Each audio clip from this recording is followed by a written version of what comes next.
Bonjour, merci beaucoup Gabriel pour cette présentation.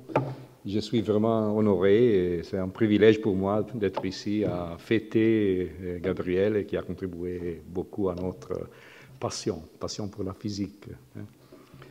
Et je vous montre dans cette première transparente un événement des candidats, des bosons de Higgs qui se désintègrent dans deux photons. Ce sont des événements spectaculaires qui sont ce type d'événements qui ont conduit à être confiants qu'on a quelque chose dans notre donnée. Ça, c'est le résumé de ma présentation. C'est une brève introduction sur les LHC et CMS, le défi de la chasse aux bosons, les faits saillants de la découverte, les derniers résultats et les études préliminaires sur les propriétés du nouveau boson. Et la conclusion. Brève introduction, vous avez déjà vu cette-là. Le premier défi a été vraiment la construction. Et on n'a pas le temps de passer par toutes les crises. Il n'était seulement une histoire de succès, il était même une histoire de difficultés, de peurs, de crises. Et ça doit être raconté quelquefois, mais on a besoin de beaucoup de temps. De toute façon, la construction de cette merveille technologique a été vraiment un des plus gros défis, je pense, de l'humanité. Milliers de physiciens, d'ingénieurs, de techniciens qui ont travaillé 20 ans pour obtenir des résultats. Ici, vous voyez notre expérience, CMS, c'est plus petite, mais pas vraiment. Est-ce qu'il y a un... Oui, peut-être quelque part. Ah, okay. Vous voyez là, c'est plus petite, mais disons, c'est même 2 fois le poids de la Tour Eiffel. Alors, ce n'est pas vraiment un gadget que vous pouvez mettre sur la table. Et la chose que je veux noter, c'est vraiment la technologie poussée à la limite. L'aimant, de toute façon, l'aimant qui a été, disons, c'est une des contributions plus importantes de la France. La France a contribué beaucoup vraiment sur le plan des idées et après sur le plan des ressources, des efforts de la construction. Mais les 3 choses qui sont les plus difficiles, l'aimant, les trajectographes au silicium, la calorimétrie à cristaux, sont vraiment quelque chose qui a été porté à l'expérience par notre collègue français. Et après, on doit mentionner Michel Delanegra, qui a été vraiment le physicien français qui a produit les dessins conceptuels. C'est le père de CMS. À la retraite maintenant, disons que la contribution qui a été donnée par Michel, ça va rester. C'est très complexe. Je n'ai pas le temps d'expliquer vous tous les détails de ça, mais on va faire une brève histoire. La première chose on a travaillé beaucoup de temps, une vingtaine d'années, 1992, et vraiment les défis ont été incroyables. Et les défis de la construction de l'accélérateur, les défis de la construction des détecteurs, les 2 choses ensemble sont une histoire qui doit être racontée quelque part. Mais je voudrais souligner un autre élément clé, qui est un élément clé pour les résultats. C'est un élément clé qui est venu parce qu'on avait besoin de milliers de personnes, milliers de physiciens, milliers d'ingénieurs, milliers de techniciens. Et après, on a mis pour la construction, qui était tellement complexe, qu'on a eu besoin de tous ces gens-là. Mais après, quand on a mis ensemble toute la collaboration, on a vu qu'on avait dans la collaboration 1 millier d'étudiants. Ça, c'est le numéro d'étudiantes de Atlas ou de CMS. Et ça, c'est une échelle, une nouvelle échelle. Quand vous avez dans une collaboration scientifique 900 ou 1000 étudiantes, vous avez un potentiel incroyable, un potentiel intellectuel, bien sûr. Et ça a joué un rôle important dans la découverte. Ça, peut-être, c'est la réponse à la question que Jean a posée. La découverte a été arrivée très tôt et j'ai la réponse. La question, ça a été, parce qu'on a mis en place l'effort de milliers, de plusieurs centaines de jeunes enthousiastes, passionnés, avec des nouvelles idées, et ça a joué un rôle dans la découverte. Je retournerai sur ça. Et j'aime partir avec les moments magiques le premier faisceau qui a circulé dans LFC. C'était le 10 septembre 2008, et ça, c'est la première image des faisceaux qui ont été circulés dans la machine. Et tout le monde était très content. Beaucoup d'excitation dans toutes les salles de contrôle. Vous voyez, bouteilles de champagne. Le physicien Yves Sirois, c'est bien connu physicien française, Jim Virdi, toute la gente de l'accélérateur et des expériences. Et on était convaincus qu'on va découvrir boson de Higgs tout de suite. La machine marche très bien. On est à 14 TeV. La luminosité sera bientôt de 10 à la puissance de 34, tout va être très facile. Mais la vie, comme d'habitude, c'est jamais facile. Et 10 jours après, les bouteilles de champagne, et ça c'est la dure, c'était un vendredi noir. Une petite interconnexion défectueuse, et ça c'est les résultats. Plusieurs dizaines de mondes qui ont été détruits, endommagés, une an d'arrêt. Lasciate ogni speranza voi che entrate, c'est le poète, aucun espoir de faire fonctionner la machine à 14 TeV pour plusieurs années. La dépression noire plus totale dans l'expérience. C'était un moment extrêmement dur. Et après, beaucoup de travail. Et après, on va répartir. Mais l'énergie sera 7 TeV. C'est pas ça, c'est la maximum énergie qu'on peut opérer parce que c'était trop dangereux d'aller au-dessous de ça. Ça, c'est la première conséquence. Et alors, ça a joué un rôle important sur la chasse au boson de Higgs. Pour comprendre ça, je dois introduire, Fabio l'a déjà fait, l'effet qu'on va chercher, le boson de Higgs, dans une région de masse immense. La masse de boson de Higgs, c'est un paramètre libre de la théorie. Alors, la théorie ne prévoit pas la masse, peut-être très faible, peut-être très lourde. Et on avait seulement des limites produites par l'EP, environ 114 GeV. Et on doit explorer toute la région jusqu'à 1000. Alors, on doit être préparé à la découverte. Et le boson de Higgs, qui se couple à la masse de fermions et des bosons vectoriels d'une façon différente. Et les modes de désintégration sont très différents dans la région de faible masse et la région de haute masse. Alors, il faut explorer toute sa région et on doit être préparé à utiliser la plupart de ces canaux de désintégration. Très compliqué. Mais nous avions une stratégie très claire, très simple. J'ai souri sur ça parce que ça, c'est pris de notre document officiel. Vous voyez, ça, c'était la rêve. Non? La machine marche à 14 TeV. On va tout de suite avoir, vous pouvez lire ici, 100 inverse, femtobarn inverse. 100, à confronter avec les 10 qu'on a mis ensemble pour la découverte. L'idée, c'est d'avoir tout de suite une quantité de données incroyable et après, la section efficace de production à 14 TeV, c'est beaucoup plus favorable qu'à 7 ou à 8. Non? Et alors, c'était facile, la vie c'était très facile.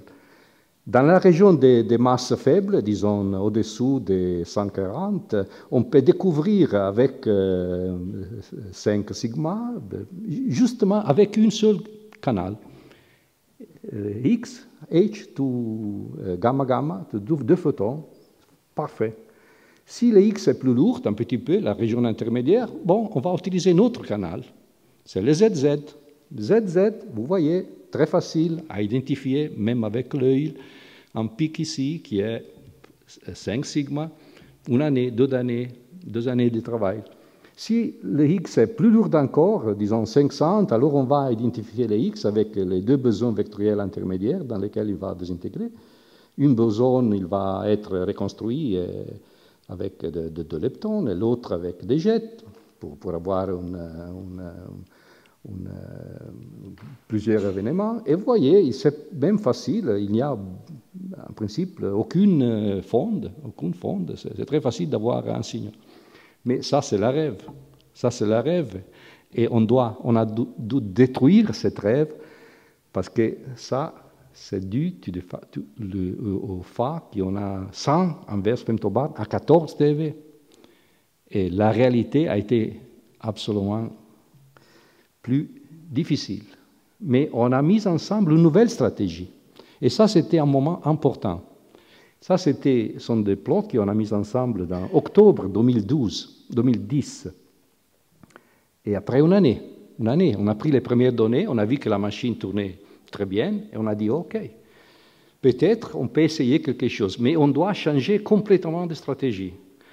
On doit oublier de découvrir le boson de X dans un seul canal de désintégration. On doit mettre ensemble dizaines, centaines de canaux de désintégration différents.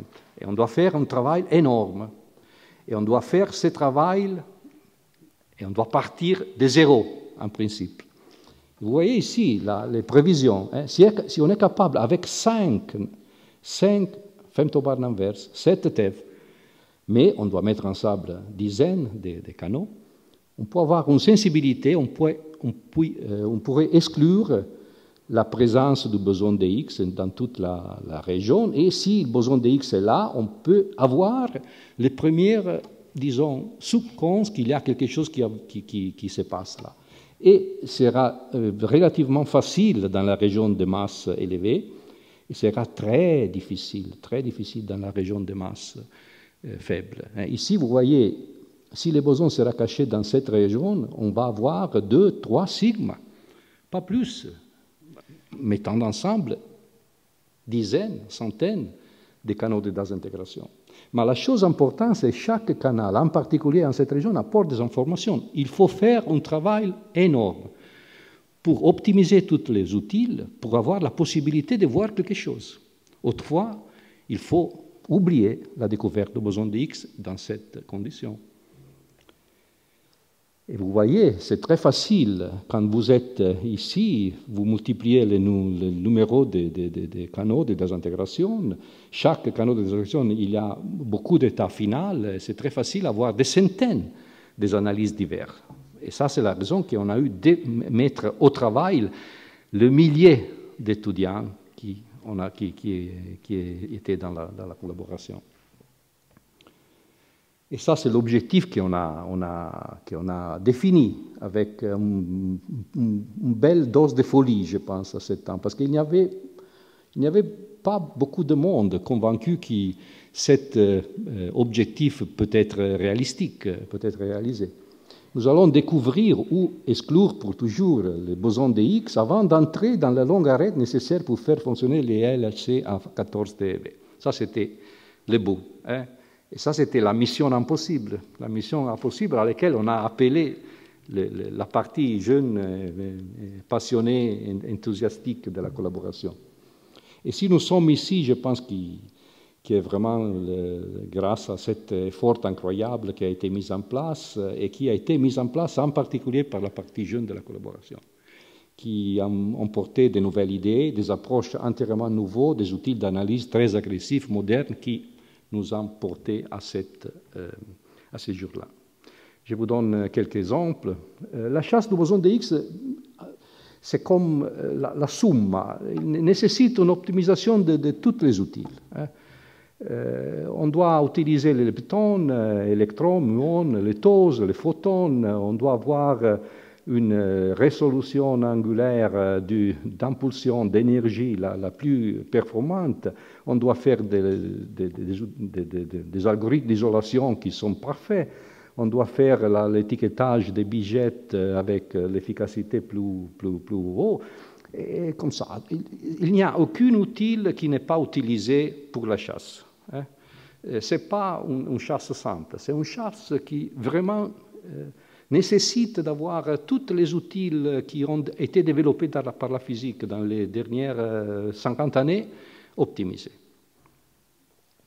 Et on peut faire ça parce qu'on a des millions de particules, de modèles standards, qui utilisent les Z, mais même les états à faible masse, toute la physique des années 60, on peut reconstruire et utiliser ça comme des échantillons qu'on peut utiliser pour l'optimisation des tools de physique, pour reconstruire les électrons. On a des sources d'électrons, les Z, les Y, on a des sources de photons, les π0, les eta. On utilise tout ça pour faire l'optimisation des outils.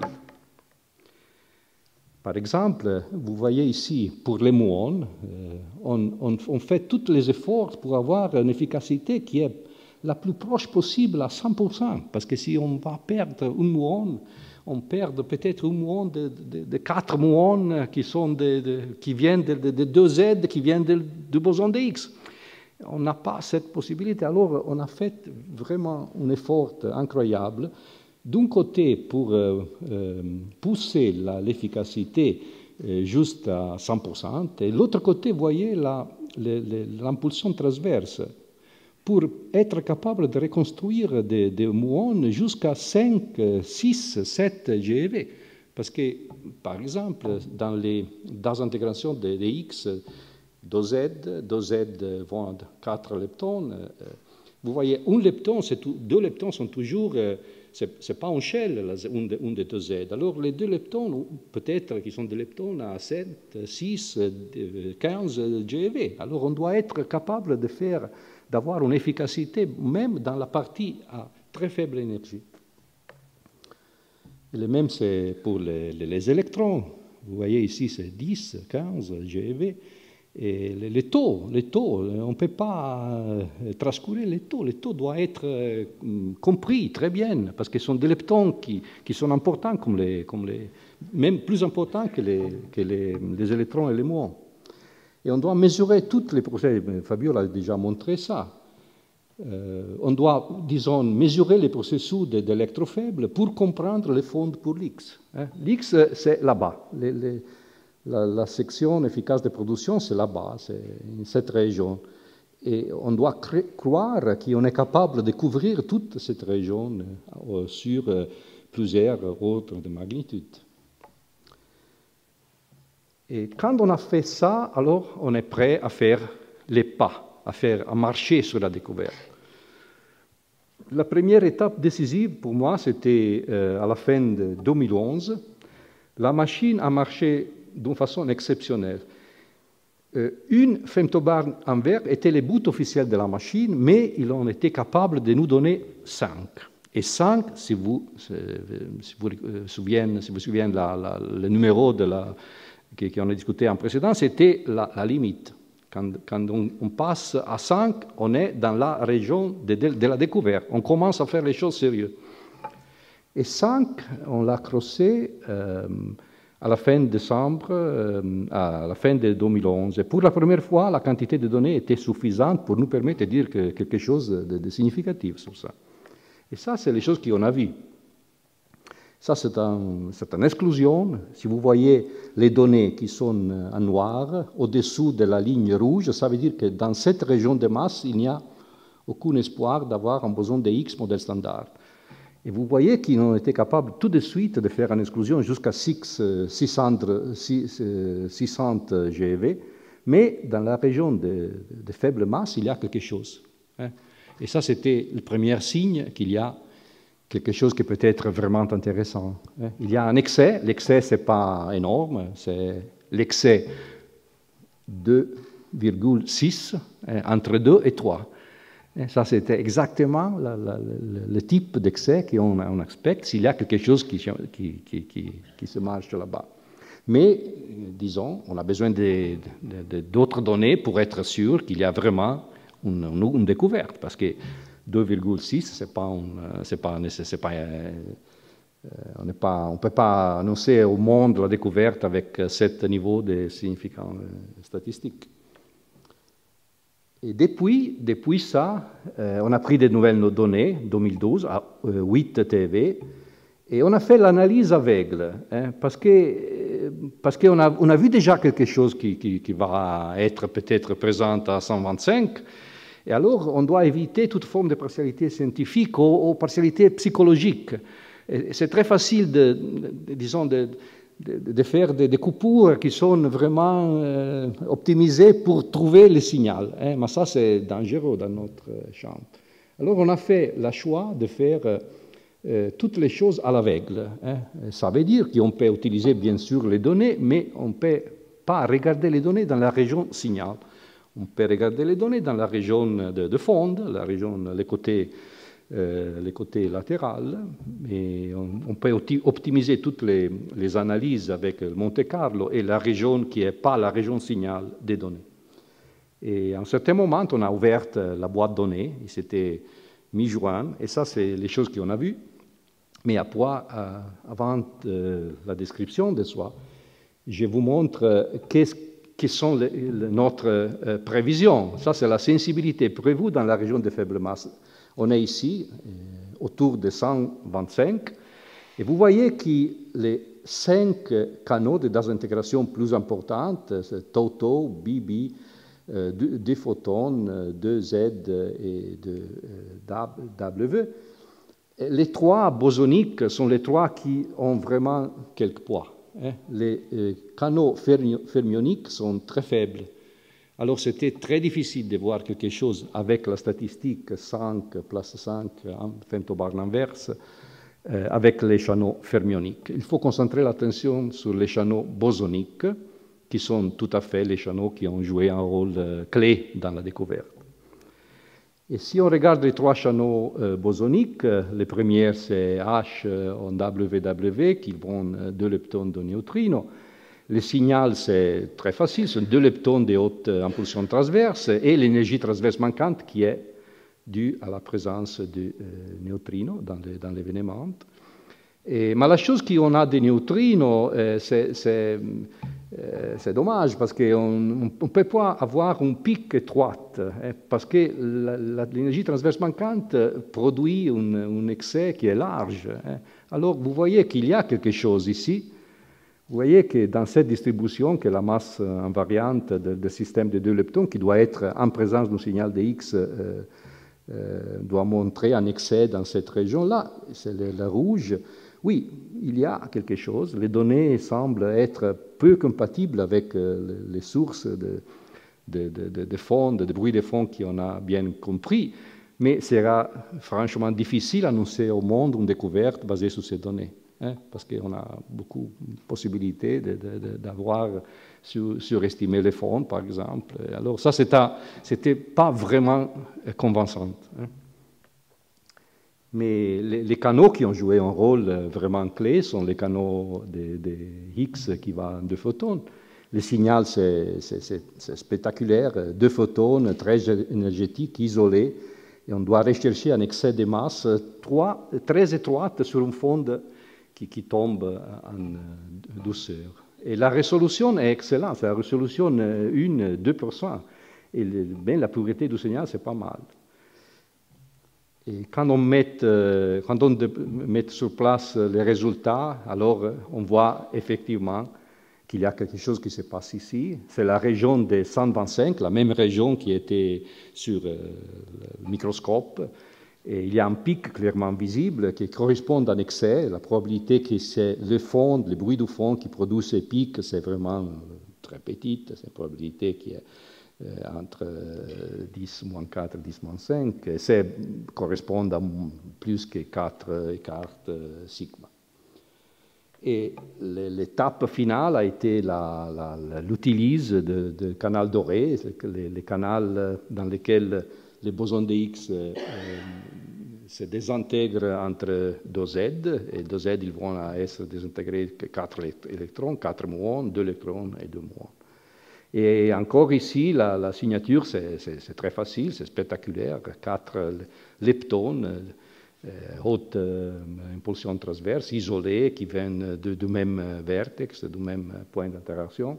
Et le canal est très propre, les rapports signal sous bruit de fond, c'est 1, La résolution, c'est fantastique, 1-2%, mais c'est le taux, la production, c'est vraiment faible. Il y a un poignée d'événements qui sont disponibles.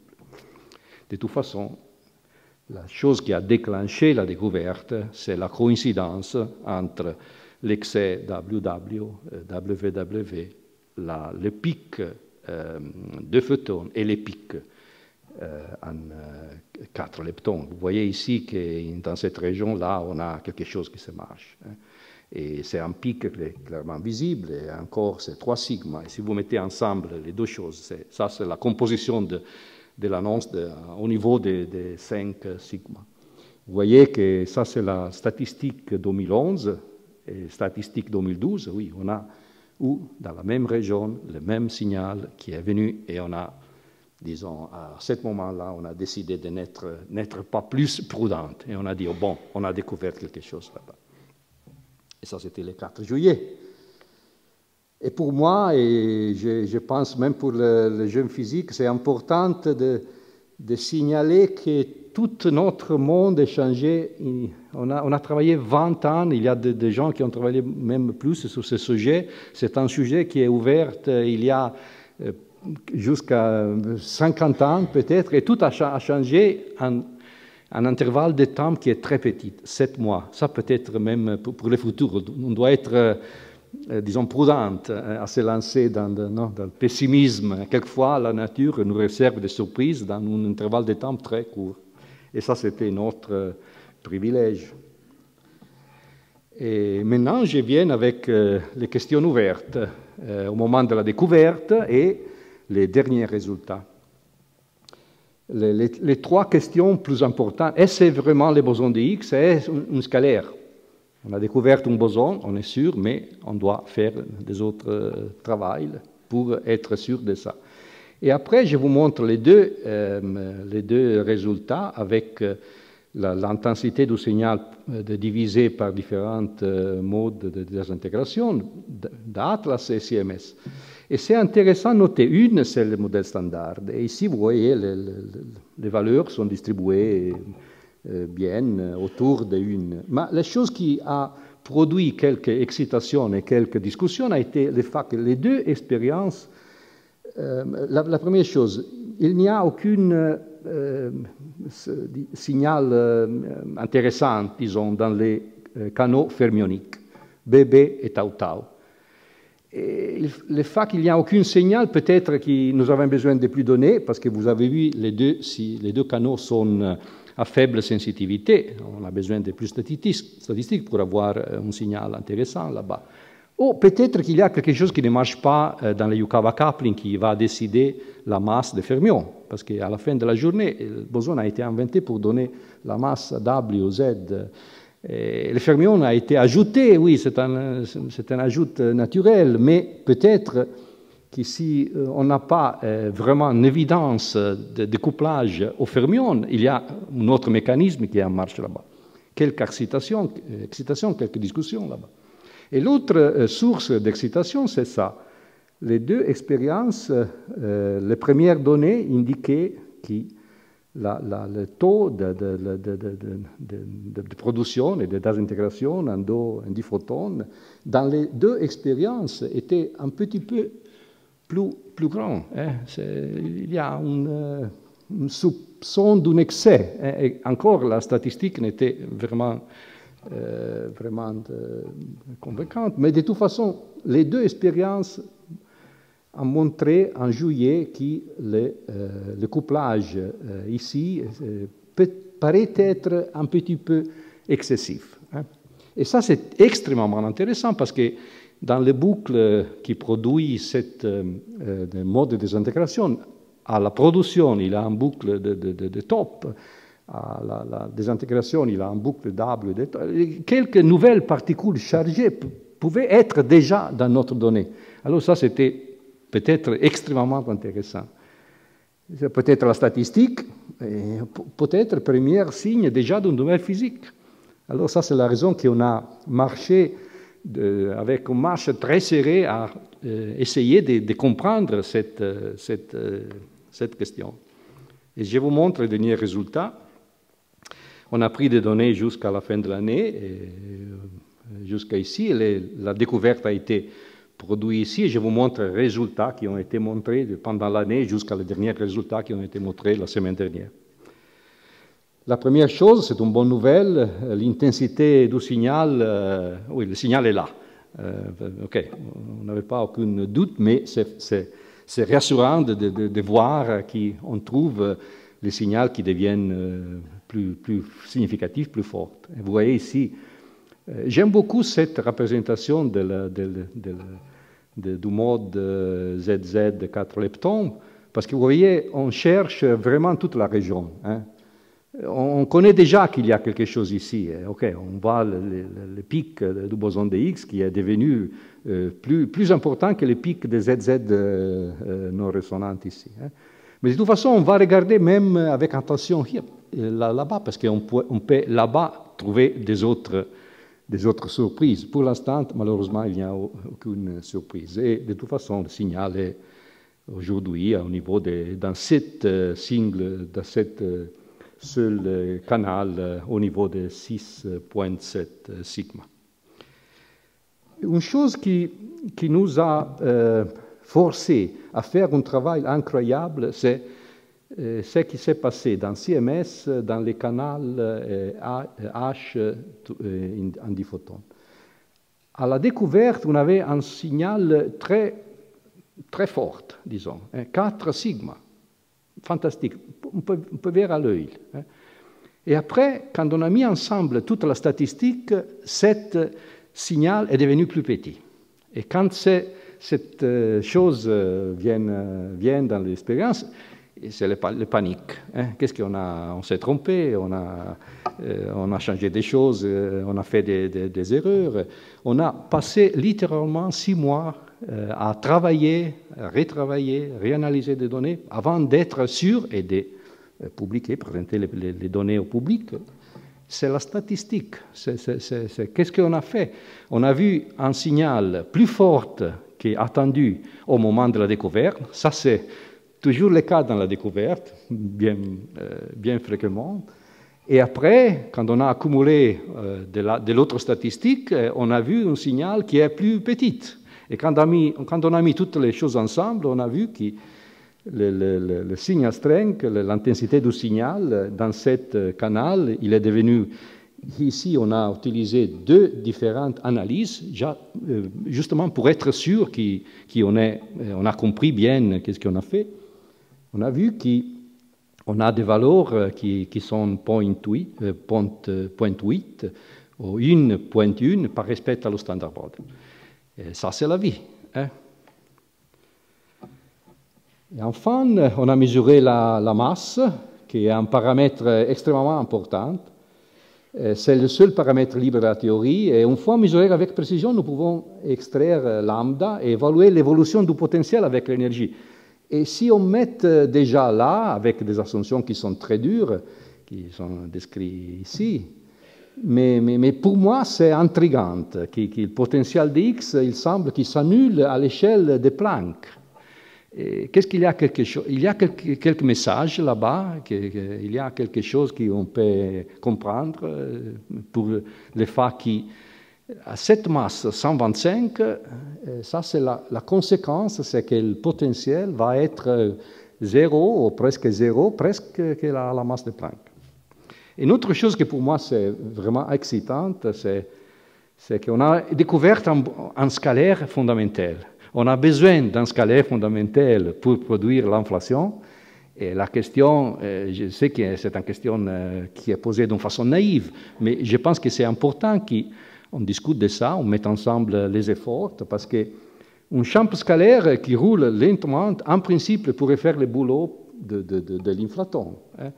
Le potentiel de X à cette masse pouvait avoir 2 minimums. Un autre minimum qui est proche, vous voyez ici le blow-up de ça. Ça, c'est notre minimum, le minimum dans lequel on vit. Et ici, on a la possibilité, si la masse du boson de X est 125 et quelque chose, cette possibilité est ouverte, d'avoir notre minimum proche à l'échelle de Planck, qui est ici, Et le boson de Higgs, s'asseyant dans cette fosse vide, pourrait déclencher l'inflation et ensuite mettre fin à l'inflation. Et après, il va se coucher tranquille dans le deuxième minimum dans lequel il se trouve encore aujourd'hui. C'est fascinant et je suis sûr que ça, c'est un champ de travail, bien sûr, pas seulement des physiciens des particules, mais même des cosmologistes, de notre collègue de Planck, tous les gens qui vont à comprendre mieux le mécanisme primordial de l'inflation. Mais de toute façon, la mesure de la masse, c'est important. Peut-être la masse, cet numéro, c'est la chose plus importante qu'on a découverte, hein, cet simple numéro. Et ça, c'est la raison qu'on a fait un effort extraordinaire de mesurer la masse avec la précision, la plus grande précision. Et aujourd'hui, ça, c'est notre résultat. On connaît cette masse avec une précision statistique systématique ensemble de 400 MeV sur une masse de 125,7.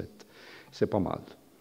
Mais la chose que je veux souligner, on utilise les deux canaux à haute résolution. Ce sont les deux canaux qui donnent la meilleure performance. Et en particulier, le canal ZZ 4 leptons, vous voyez que ça, c'est notre résultat aujourd'hui. Et la statistique, c'est dominante, parce que le numéro d'événements, ce n'est pas énorme. Mais la systématique, c'est déjà à niveau de 200 MeV. Alors, on est vraiment proche à voir la possibilité, quand LSI va à nouveau être en fonction, de faire cette mesure avec 100 MeV. Je pense une centaine de MeV sera la précision. On peut mesurer cette masse très précisément à LHC avant peut-être de le mesurer encore mieux à une machine dédiée. Au fin, je dois courir un petit peu. Oui.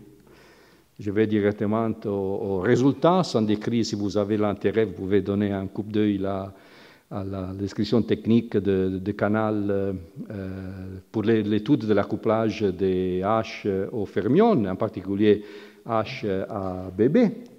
C'est un canal très difficile. Et la résolution, c'est 10%, c'est pas énorme. Et même en présence d'un signal, nous n'attendons pas qu'un faible, large excès. Et ça, c'est ce qu'on voit aujourd'hui. Ça, c'est la masse invariante, la distribution de masse invariante du système de 2 B-quarks. Et vous voyez qu'ici, dans cette région, qui est la région attendue pour un signal de 125, on voit, disons, le premier soupçon d'un excès. Hein. Ce n'est pas encore vraiment fort, mais il y a quelque chose là. Si on va faire la subtraction du fond, vous voyez ici qu'il est difficile de tenir compte de cette donnée sans ajouter quelque chose qui est le signal de Higgs à 125. Et l'excès, c'est petit, c'est 2 sigma, c'est 2 sigma qui est attendu. Alors, on voit quelque chose qui est compatible. Au couplage, si le couplage marche, disons, les données sont cohérentes. Et la même chose, peut-être un petit peu plus convaincante, c'est sur le couplage aux fermions totaux.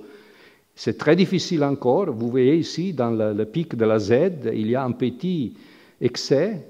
Et si vous faites la subtraction du fond, vous voyez qu'il y a encore un petit excès qui, dans la région qui correspond à un signal de Higgs à 125. Et l'excès ici, c'est un petit peu plus large, c'est un excès de 2,9 sigma, presque 3 sigma. Si on met ensemble les deux canaux à fermions, on peut dire qu'on voit en évidence à 3 sigma quelque chose du couplage aux fermions. Ça, c'est la situation d'aujourd'hui. De toute façon, ça, c'est la vue d'ensemble de tous les canaux principaux. On a 6.7 ZZ, 3.2 gamma-gamma, 3.9 WW, et les deux ensemble, 3.4. Et je pense qu'on peut considérer tout ça un pur manifeste de la présence de la nouvelle particule dans tous les canaux, y compris, je peux dire, on commence à voir quelque chose dans les canaux fermioniques. Et après, on a observé un scalaire. Fabio l'a déjà expliqué. Et on va regarder la distribution angulaire des produits finaux de dégradation dans les 3 canaux plus importants. C'est les diphotons, les ZZ 4 leptons, et WW 2 leptons de neutrinos. Et ça, c'est le résumé de plusieurs résultats. On va faire tester l'hypothèse, dans ce cas-là, à la graviton, quelque chose qui a un spin 2, avec quelque chose qui a spin, qui est le boson de Higgs, 0 spin avec parité plus. Et vous voyez que les données sont là, ça veut dire qu'ils sont compatibles avec l'hypothèse qui est le boson de Higgs, et la tension avec l'hypothèse qui est une chose exotique, c'est à un niveau de 99,9%. Alors, tous les résultats qu'on a obtenus jusqu'à maintenant sont cohérents avec l'hypothèse que le nouveau boson est en effet un scalaire, mais ça va continuer. On a contrôlé la custodial symmetry. Est-ce que vraiment les X, est-ce qu'il fait vraiment le boulot qui est prévu faire, de donner la masse à W et Z? Et la réponse pour l'instant c'est oui, parce que c'est la position prévue, et on mesure ici, c'est une valeur qui est compatible et cohérente avec une, comme prévu par le modèle standard. On a mesuré l'intensité des signaux, les constantes de couplage. Ça, vous voyez, sont la nouvelle situation. Et vous voyez, gamma aujourd'hui, c'est ici. Tout est compatible avec une. On ne voit pas, bien sûr, on a des erreurs encore importantes, en particulier sur les canaux fermioniques, mais si vous pouvez faire vous-même la moyenne entre Atlas, qui est 1,3, et CMS, qui est 0,8, alors la conclusion, ce n'est pas très difficile. Et ici, vous voyez l'intensité des signaux dans différents modes, avec des modifiantes du couplage qui vous disent, pour lire cette information-là, vous voyez, ici, c'est le modèle standard, 1. Ici, c'est 0,0, l'absence du boson. Ici, c'est modèle fermiophobique, nos couplages au fermion. Et ici sont notre données, la moyenne de toutes les données. Et vous voyez qu'on est à une sigma, peut-être, compatibilité avec le modèle standard. Et pour moi, je ne sais pas si je traduis bien en français, mais it walks like a duck, it quacks like a duck. Ça, c'est vraiment la ligne pointillée, c'est le modèle standard. Et ça sont les données qu'on a trouvées. Bien sûr, les erreurs sont encore importantes, mais la conclusion, pour moi, c'est facile. Et ça, c'est la conclusion finale. Nous avons découvert, bien sûr, un nouveau boson. Le résultat est conforme dans les incertitudes présentes avec les attentes d'une ou du scalaire de Higgs, du modèle standard. Et je voudrais souligner qu'en conséquence de cette observation, on a fait une révision importante de nos stratégies de recherche, parce que ça je suis sûr que Ricardo va couvrir ça, a des conséquences importantes sur la recherche de la nouvelle physique. Mais de toute façon, je vous recommande de rester à l'écoute, parce que nous sommes juste au début de l'exploration de la zone du TeV et on peut avoir des surprises. Merci beaucoup.